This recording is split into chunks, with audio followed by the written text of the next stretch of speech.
전도서 4장 구약성경 951페이지 9절로 12절까지의 말씀 우리 한 절씩 교독합니다.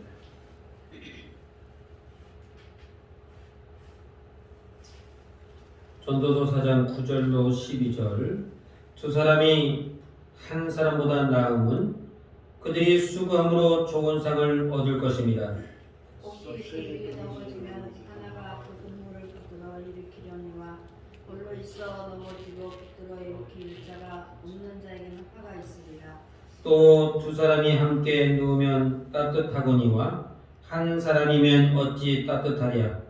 한 사람이면 패하겠거니와 두 사람이면 맞설 수 있나니 세 겹들은 쉽게 끊어지지 아니하리라. 아멘. 협력의 유익이라고 하는 제목으로 함께 은혜 받기를 원합니다.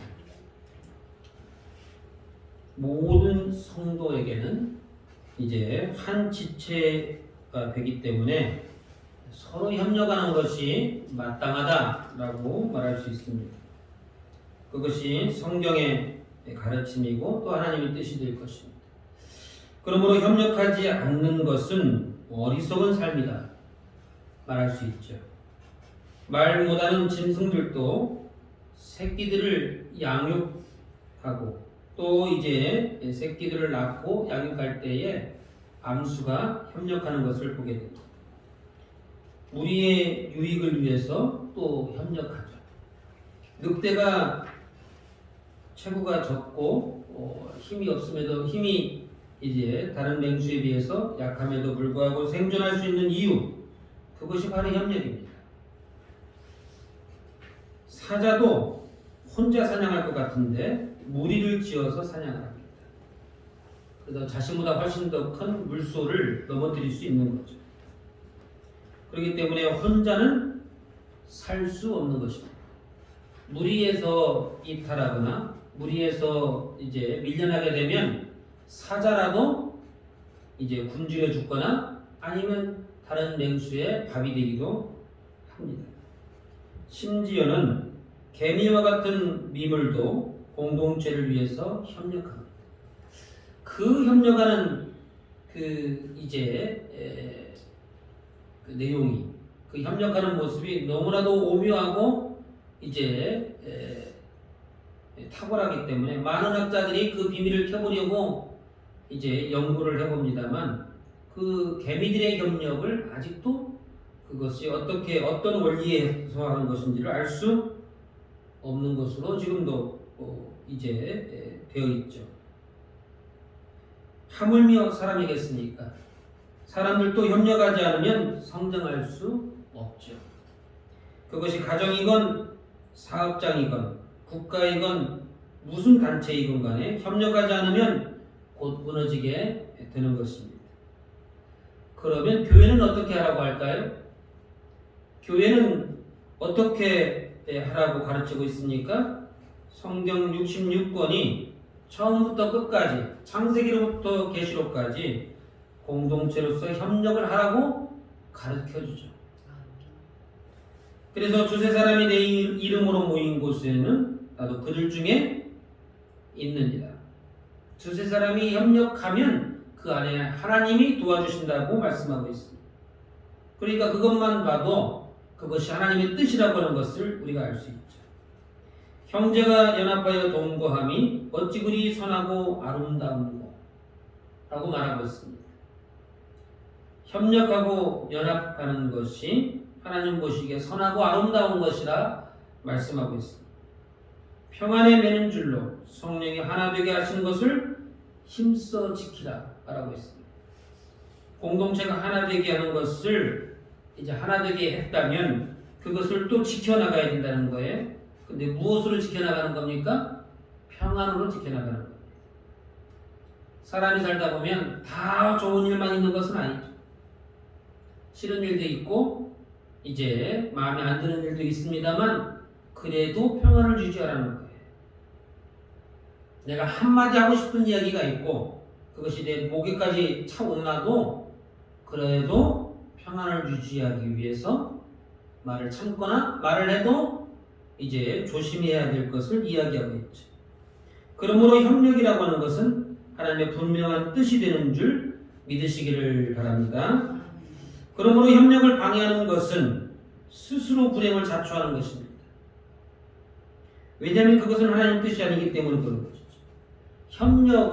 협력하지는 못할 망정 그 협력을 깨뜨린다는 것, 다시 말하면 분열을 조장한다고 하는 것은 하나님의 뜻을 거스르는 것이고 하나님의 사역을 방해하는 것이기 때문에 스스로 불행을 자초하는 것이다 말할 수 있는 것입니다. 특별히 오늘 본문 9절에서는 두 사람이 한 사람보다 나음은 이렇게 말하고 있죠. 그들의 수고함이 좋은 상을 얻을 것입니다. 두 사람이 훨씬 더 유익하다라고 말하고 있습니다. 12절에서는 삼겹줄이라고까지도 표현하고 있습니다. 다시 말하면 무슨 뜻입니까? 협력하는 사람이 많으면 많을수록 끊어지지 않는다. 더 좋은 이제 공동체, 더 좋은 교회가 될 수 있다라고 하는 것을 말하고 있는 것이죠. 그러므로 세상 사람들도 혹은 짐승들도 혹은 미물이라 할 수 있는 이제 곤충들도 이제 다들 협력하고 또 이제 그것을 위해서 헌신하고 희생하는 것이라면 교회는 더더욱 그렇게 해야 된다는 것이죠. 세상이나 짐승이나 미물보다도 더 탁월하게 본을 보일 수 있어야 된다라고 하는 것을 말씀하고 있습니다. 협력하지 않으면 성장할 수 이제 없지만 또 교회가 이제 교회다워지려고 한다면 반드시 협력하는 이 조직력을 갖춰야 할 것을 이야기하고 있죠. 세 사람이 가면 그 중에 배울 스승이 있다 이렇게 말하고 있죠. 그게 조직입니다. 내가 누군가로부터 가르침을 받는 것 그것이 조직력이에요. 상하 구조가 이루어졌다 그 얘기입니다. 세 사람 중에 한 사람은 스승이 되는 거고 나는 그의 제자가 되는 것이죠. 그래서 굳이 선생님 이렇게 부를 필요는 없지만 배울 것이 있다라고 하는 그 말 속에는 그것을 의미하는 거예요. 그렇기 때문에 협력하지 않으면 교회는 교회다워질 수 없다라고 하는 것을 말하고 있습니다. 예수님도 12제자를 부르시고 파송할 때에 2명씩 짝을 지어서 보내줬어요. 왜 그렇죠? 어려움이 있을 때 서로 협력하라고. 한 사람이 실족하면 한 사람이 막아주고 보호해주고 이렇게 리더해주고 하라고 이제 그렇게 짝을 지어 보내줬습니다. 그렇게 짝을 지어줄 때에 하나님께서 더러운 귀신을 제어하는 능력도 주시는 것을 보게 됩니다. 다시 말하면 더러운 귀신을 제어할 힘이 어디서 나오는 거예요? 하나님이 주시는 은사 가운데 있습니다만 그 은사를 감당할 능력이 협력 가운데 있다는 거예요. 협력 가운데. 바나바도 안디옥 교회를 이끌어갈 때에 그때 당시 비난받았던 어디 오갈 데 없고 설 데 없는 바울이라고 하는 사람을 수용했어요. 바울을 찾아가서 우리 안디옥 교회를 이렇게 세웁시다 라고 말했던 사람이 누구냐면 바나바라고 하는 사람이죠. 또 이제 바울이 전도여행 갈 때에 반드시 동역자를 데리고 갑니다. 우리가 잘 알고 있는 신라라고 하는 사람을 데리고 갔죠. 그래서 나중에 옥중에 잡혔는데 찬송하고 기도하다가 옥터가 흔들리고 손발에 묶였던 착고가 풀려서 이제 나올 수 있었죠. 베드로가 안진뱅이를 이렇게 세울 때도 혼자 한 것이 아니고 그 옆에 요한이라고 하는 동역자가 있었어요. 모세도 아론이라고 하는 협력자가 있었고 다윗도 요나단이라고 하는 좋은 친구가 있었던 것을 보게 됩니다. 그러므로 하나님은 언제든지 협력하라 이렇게 말하고 있죠. 사도행전 2장 1절에 보면 초대교회가 세워질 때에 마가다락방에서 합심하여 기도했다 이렇게 되어 있죠. 성령이 임하는 기도 시간, 예배 시간에도 그 성령이 임하게 하는 그것도 어떻게 해야 돼요? 120명의 성도들이 합심하여, 다시 말하면 협력하였다는 것이죠. 전심으로 한 사람이라도 게으름을 피운 것이 아니라 120명이 한 마음이 되어서 전심으로 부르짖고 부르짖을 때에 마가다락방에 성령이 임하는 것을 보게 됩니다. 성령을 받은 이후에는 어떻게 되었습니까? 서로 떡을 떼며 이것이 내 것이라 주장하는 사람이 없이 부족하면 먼저 있는 사람이 자신의 가산을 팔아서라도 이제 하나 되는 것에 힘을 보탰습니다. 거기서 떡을 떼어 나누었다라고 하는 것은 먹을 거 나눠 먹었다는 의미가 아니고 그렇게 해서라도 초대교회가 교회다워지는 것, 세워지는 것에 힘을 보탰다는 거예요. 그래서 하루에 3,000명, 5,000명이 회개하고 돌아올 때에 그 성도들을 감당할 능력이 거기에서부터 나왔던 것이죠. 이제 초대교회가 그렇게 3,000명, 5,000명씩 회개하고 돌아올 때에 그때 12명의 사도로도 초대교회를 이끌어갈 만한 힘이 부족할 때, 다시 말하면 그 초대교회를 이끌어갈 힘이 버거울 때에 버거울 정도로 성장을 했습니다. 그런데 언제 그 성장이 멈췄어요? 언제? 이제 수직 상승을 하면서 이렇게 가파르게 성장하던 초대교회가 어느 순간 딱 성장이 멈춰버렸어요. 언제 그랬습니까? 헬라파 유대인들과 히브리파 유대인들이 불만을 가지고 불평할 때 성장이 멈춰버렸어요. 물론 그것을 통하여 7집사를 뽑았습니다만 그러나 이제 헬라파 유대인들과 히브리파 유대인들이 대립했다는 거예요. 그것이 12사도의 귀에까지 올라왔다는 것은 그게 무슨 뜻입니까? 요즘으로 말하면 이제 뭐 조선시대로 말하면 상소를 올렸다라고 말할 수 있고 요즘으로 말하면 이제 재판을 해달라고 말할 수도 있는 것이고요. 교회 안에 이제 당회에 정식으로 보고했다 그 얘기입니다. 그러니까 그냥 뭐 자기들끼리 한두 가지 하던 말로 끝나는 것이 아니라는 거예요.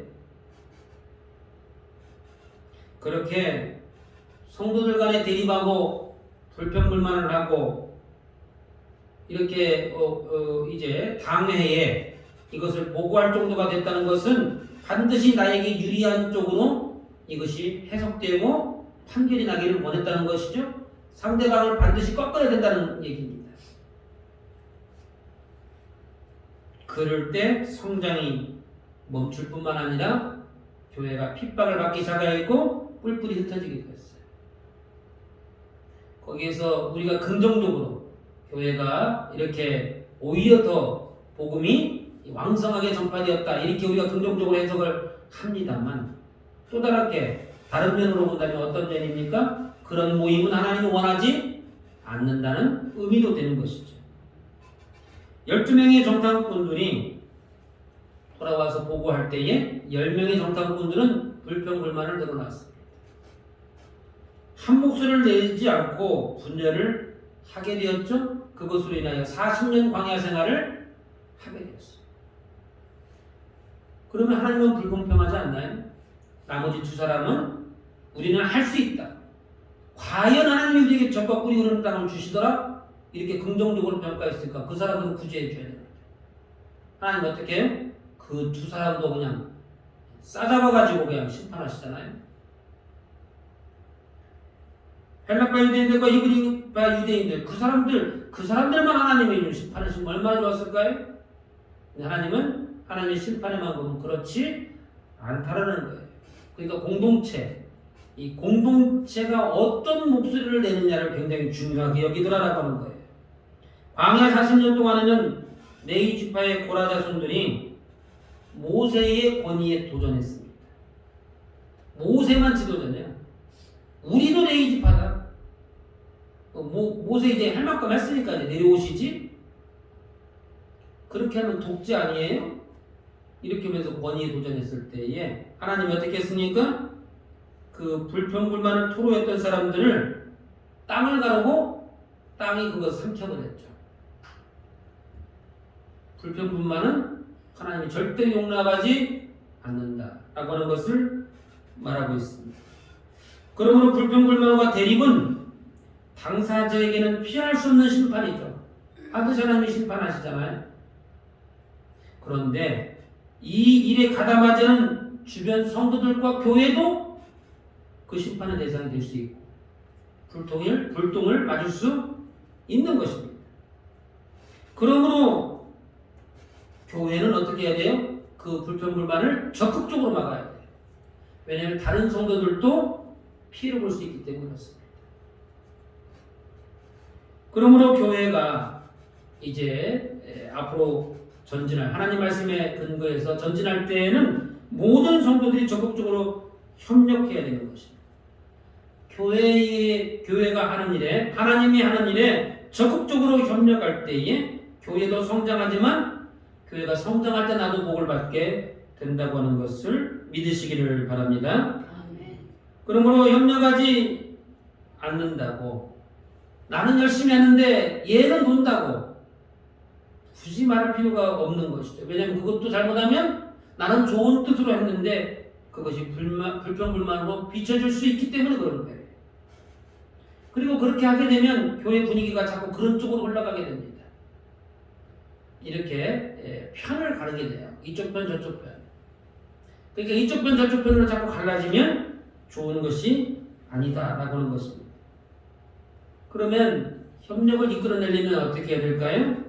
먼저 권면해야 되겠죠.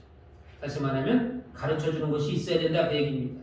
굳이 뭐 거창하게 제자 훈련 이렇게까지 안 해도 이렇게 예배는 이렇게 드리는 거예요. 몇 분 전에는 나와야지. 우리 같이 교회 가자. 이렇게 좋은 말로 권면하고 가르쳐주고 하는 과정들이 필요합니다. 권면해도 안 되면 어떻게 될까요? 그럼 기다려야 돼요. 2번, 3번 여러 차례 가르쳐줘야죠. 가르쳐주는 사람이 힘들어요? 듣는 사람이 힘들어요? 듣는 사람이 훨씬 힘들어요. 나 갈망이 없는데 자꾸 교회 가자고 오늘 또 왔네 그러잖아요. 가자고 하는 사람도 수고스럽지만 가고 싶은 마음이 없는데 가자고 하면 그 사람이 더 힘든 거예요. 사실은. 권면해도 안 되면 우리가 권면하면서 기다려야 됩니다만 그것이 내 마음대로 되지 않는다고 내가 이만큼 말했으면 알아들어야지 라고 하면서 불평불만을 토로하기 시작하면 그것이 불평불만이 되는 거예요. 나는 선한 뜻으로 했음에도 불구하고 그렇다는 것입니다. 그것이 이제 교회 안의 분열을 자초할 수도 있는 것입니다. 권면해도 안 되면 첫 번째는 기다려야 되고 기다려도 안 되면 어떻게 해야 돼요? 협력하는 사람들끼리 하면 됩니다. 이때 중요한 것이 불평불만이 없어야 된다는 것이죠. 그래서 기쁜 마음으로 하는 것입니다. 감사하는 마음으로 하는 거예요. 그리고 서로가 칭찬을 아끼지 않는 것이죠. 나 혼자 해도 감사해. 오늘 이제 우리 교회에 주실 복을 내가 혼자 했으니까 나한테 다 주시니까 너무 기뻐. 이렇게 말할 수 있어야 된다. 그 얘기예요. 그래야 내 안에 있는 불평불만이 사라질 수 있기 때문에 그렇습니다. 이것이 없으면 그때부터 분열이 시작됩니다. 마음이 분열되면 그때부터 마귀가 내 마음속에서 역사하기 시작합니다. 그러면 교회는 어떻게 되는 거예요? 마귀의 놀이터가 되는 거죠. 이 사람 마음속에 들어가서 분열을 조장하고 저 사람 마음에 들어가서 이제 게으름을 만들어내고 이 사람 저 사람 마음속에 들어다니면서 이제 교회는 완전히 마귀의 놀이터가 되는 것이죠. 교회만 놀이터가 되나요? 내 마음도 마귀의 놀이터가 되어버리는 거예요. 내 마음이 마귀의 놀이터만 되면 괜찮은데 더 심각한 문제는 뭐예요? 그 분열의 선두에 내가 서 있다면 더 심각한 문제가 되는 거죠. 마귀의 협력자가 되어버린 거죠. 내가 원하든 원하지 않든. 그러므로 교회는 어떤 경우라도 불평불만이 있어서는 안 됩니다. 그러므로 교회는 어떤 경우라도 협력해야 된다라고 하는 것을 믿으시기를 바랍니다. 오히려 협력하지 않는 나로 인하여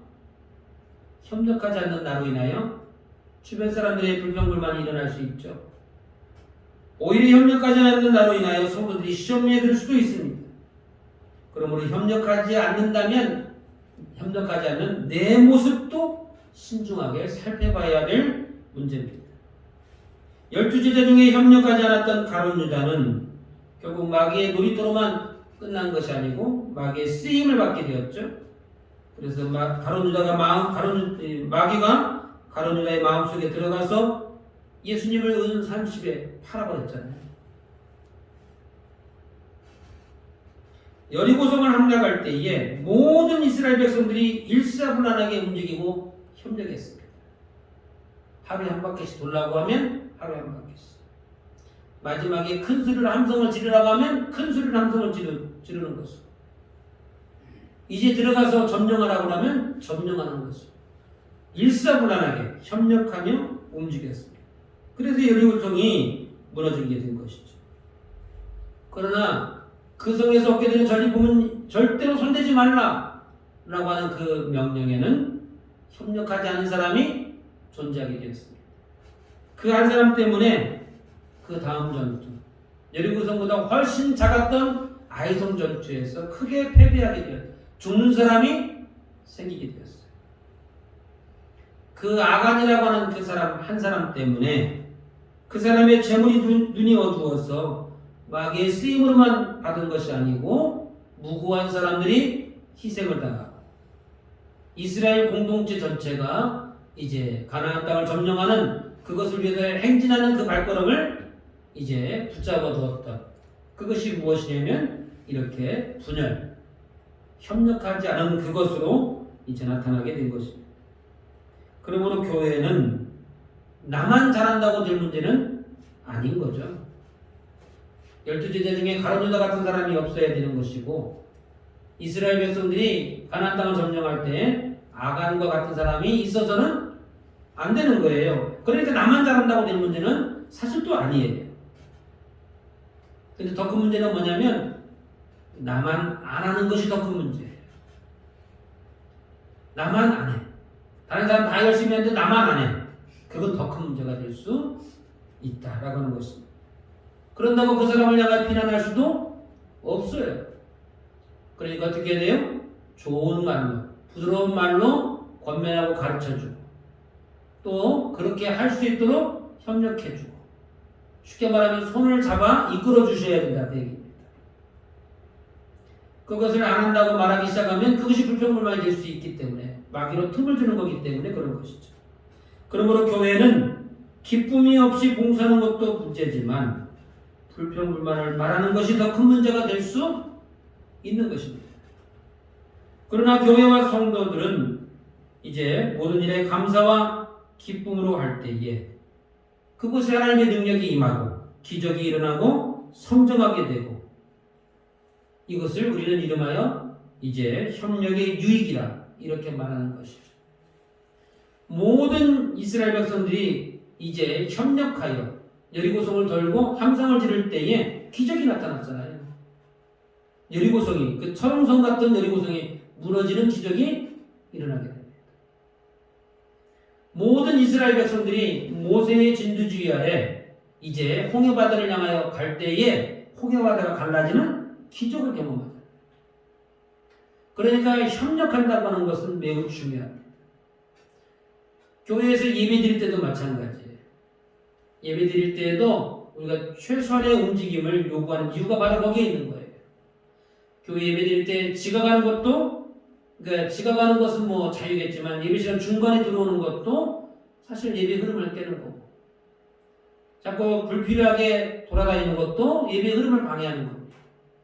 그래서 예전에 우리 믿음의 선배들은요, 예배 시간 들어왔는데 기도하고 있으면 자리에 앉지 못하게 했어요. 그 자리에서 기도를 시켰죠. 같이 기도하도록. 그리고 기도가 끝나면 그때 이제 자리에 앉도록 그렇게도 엄하게 가르쳤는데, 교회와 성도들은 아직 연약한 성도들을 기다려주고 항상 은혜롭고 힘이 되는 말을 해줌으로써 내가 가지고 있던 나쁜 습관들이 고쳐지게 됩니다. 나는 원래 그런 사람이 아니에요. 그런 사람이 아닌데 교회에서는 이게 하나님 중심, 말씀 중심, 교회 중심으로 해야 되니까 내 성정을 숨기고 좋은 말로 부드러운 말로 하다 보니까 어떻게 해요? 내가 변화되는 것이죠. 교회 성도들과 대화하다 보니까 어떻게 해요? 내가 사람이 달라진 거예요. 그것이 이제 협력의 유익이 되는 것입니다. 그래서 나만 그 과정을 통해서 내가 성장하게 되는 것이고 교회가 하나 되는 것이고 그것에 의해서 교회가 좋은 소문이 나는 것이고 그런 좋은 소문이 날 때에 전도의 능력이 또 전도의 열매가 맺어지게 되는 것입니다. 그러므로 서로 협력하시고 또 그 과정에서 항상 감사하고 기쁜 마음으로 하실 뿐만 아니라 더 많이 기다려 주시고 말할 때에 항상 부드럽고 힘이 되는 말들을 하셔서 우리 삶에 기적이 나타나고 또 교회가 성장하는 은혜가 있기를 주님의 이름으로 축원합니다.